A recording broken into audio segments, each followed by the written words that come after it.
Well, with Fear the Walking Dead on the bleak horizon, we've been thinking a lot about whether or not we'd really want to survive the apocalypse. With Fear the Walking Dead and Z for Zachariah on the bleak horizon, we've been spending a lot of time thinking about the apocalypse and, of course, the aftermath. As far as post-apocalyptic scenarios go, Z for Zachariah's environment doesn't look half bad. Relative comfort, seemingly enough food, and Margot Robbie as your cabin mate. Compared to most of the end-of-the-world imaginings, Z's sounds pretty good. It's definitely better odds than facing SkyNet in all its human-stomping glory, or zombies for that matter, or cannibals, or cannibal zombies. But is any one post-apocalyptic nightmare scarier than another? Or are they all similarly terrifying? All these films will leave a mark on your psyche in their own devastating way. But one thing they all have in common is that, at root, these are survival tales. In all these films, the protagonists are living off scraps of the world they used to know, and most are left wondering if survival is actually a good thing in such a world. Welcome to Horror Stories Fanatics. If you enjoy this type of content, then subscribe and hit the bell icon so you never miss out on any of our latest and greatest uploads. Planet of the Apes, 1968. The first impression of this franchise's well-developed post-apocalyptic environment is enough to merit a listing. If a man as gloriously enabled as Charlton Heston can be enslaved by damn dirty apes, then where would that leave the rest of us? Slavery, regardless of the taskmaster, is a lousy proposition. But being enslaved by something you used to watch at the zoo is not only lousy, it's also ironic. A future that's so painfully ironic has to be tough. And it doesn't get much better in Matt Reeves' reboot. Let's just act like Tim Burton never touched this franchise.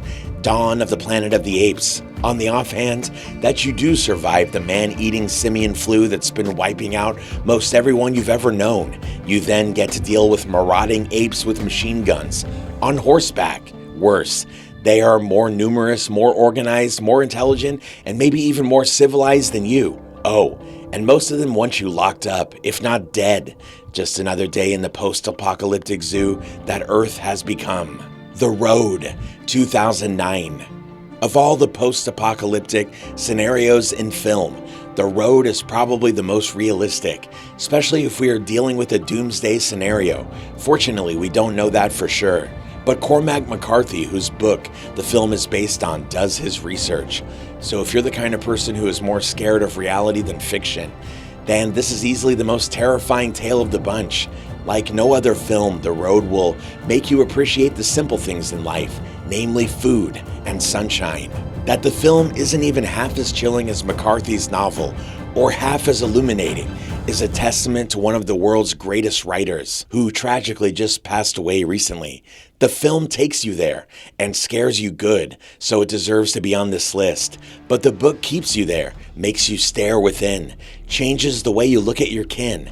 For his post-apocalyptic nightmares, McCarthy stripped his prose bare, leaving only the most necessary of words in a kind of archaic faux biblical style, which inevitably leads your mind to stray, to wonder what you would do to protect your loved ones from being part of the slaughter, picked away by the hunger of deranged cannibals.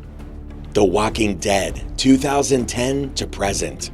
The original series has concluded, but there are spin-offs on the way. Whatever happened to Rick, Andrew Lincoln, between getting shot and waking up in an abandoned zombie-infested hospital, it changed the world, and Rick woke up too late to stop it, and we got a much better idea of what went wrong when Fear the Walking Dead premiered. But for this list, we're more concerned with surviving in a wasted world than about how the world got so wasted.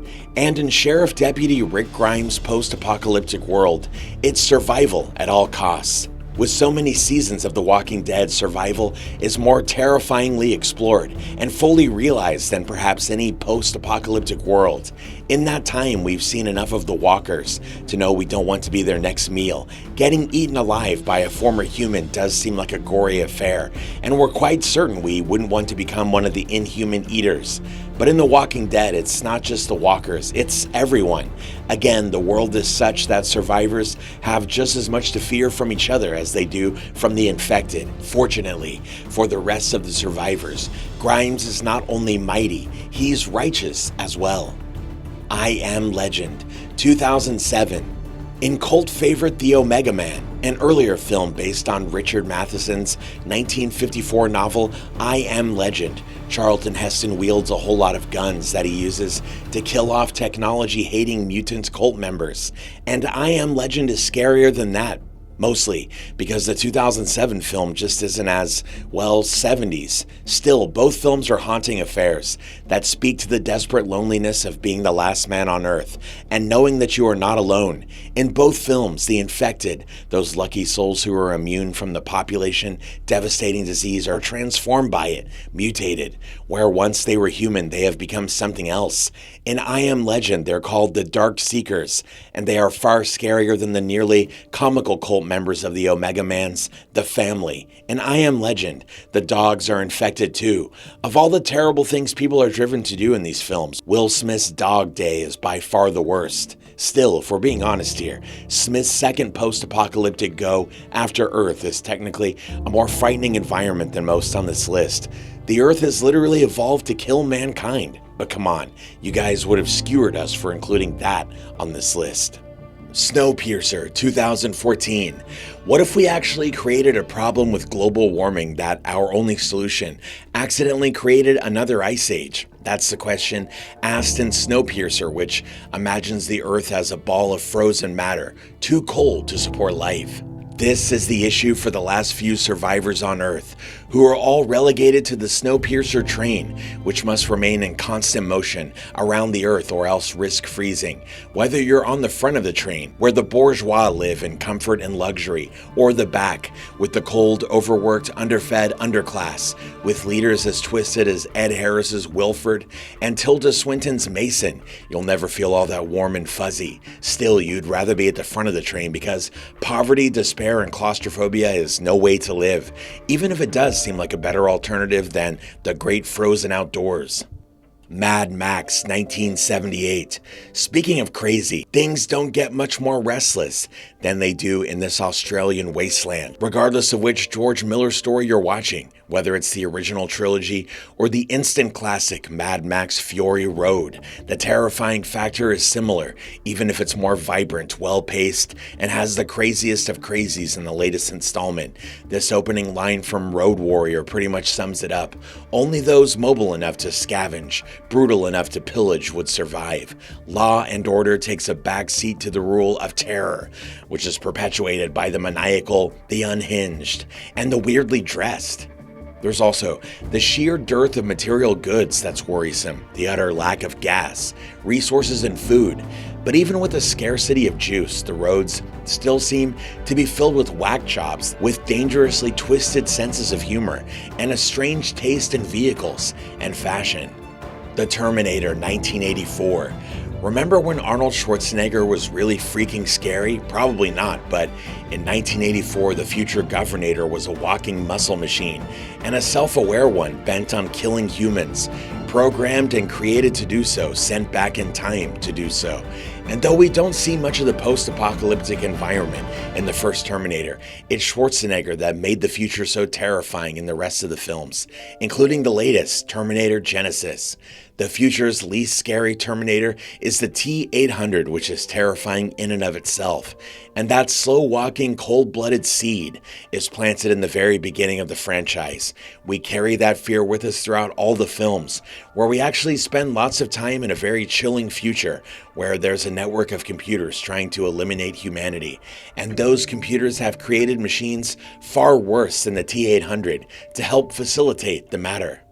Regardless of what causes it, the end of the world continues to fascinate, be it a nuclear holocaust or a zombie takeover. It matters not. Just the end of life as we know it gives us all we need to chew on, makes us question our own humanity, and hopefully appreciate it. Because of this fascination, Hollywood continues to revisit such fertile ground. Well, nuclear winter doesn't exactly make the crops grow, but you get it. As such, there's plenty of post-apocalyptic movies to choose from, and they're all pretty much scary, at least on a philosophical level. So if you feel like we've missed a few, please chime in with your own nominations down in the comments. And with that, we've reached the end of this video. If you enjoyed it and you found it helpful, don't forget to leave a like and subscribe for more content just like this. Thanks again, and we'll see you in the next one.